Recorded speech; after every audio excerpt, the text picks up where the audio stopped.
घमंडी गुलाब। एक गुलाब था जिसे अपनी सुंदरता पर बहुत गर्व था। अपनी सुंदरता पर उसे बहुत नाज था। वह सिर्फ एक बात से निराश था कि वह एक कैक्टस के बगल में उगा हुआ था। वह गुलाब अपने रंग रूप पर बहुत इतराता था। वह हर रोज कैक्टस के रूप को लेकर उसका तिरस्कार करता था, लेकिन कैक्टस बहुत ही शांत स्वभाव का था। वह हमेशा चुपचाप ही रहता था। उसे बड़े से बगीचे के दूसरे सभी पौधों ने गुलाब को बहुत समझाने की कोशिश की, लेकिन उसे अपनी सुंदरता पर बहुत ही घमंड था।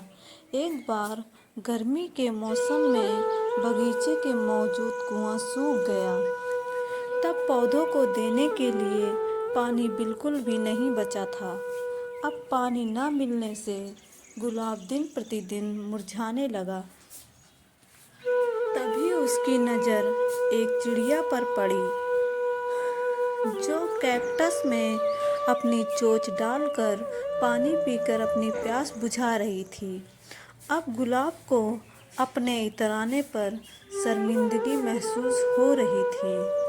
उसने फिर भी हिम्मत करके धीमी आवाज़ में कैक्टस से पूछा, थोड़े से पानी के लिए।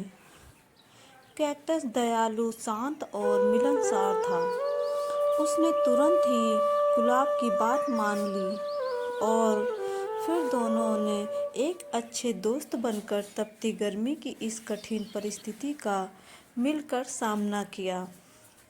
फिर बारिश का मौसम आ गया और कुआं फिर पानी से भर गया। अब गुलाब को न अपनी सुंदरता पर घमंड था और न ही अब वह कैक्टस का तिरस्कार कर रहा था। यह देख बगीचे के बाकी पौधों में खुशहाली छा गई और सभी राजी खुशी एक दूसरे का ध्यान रखने लगे।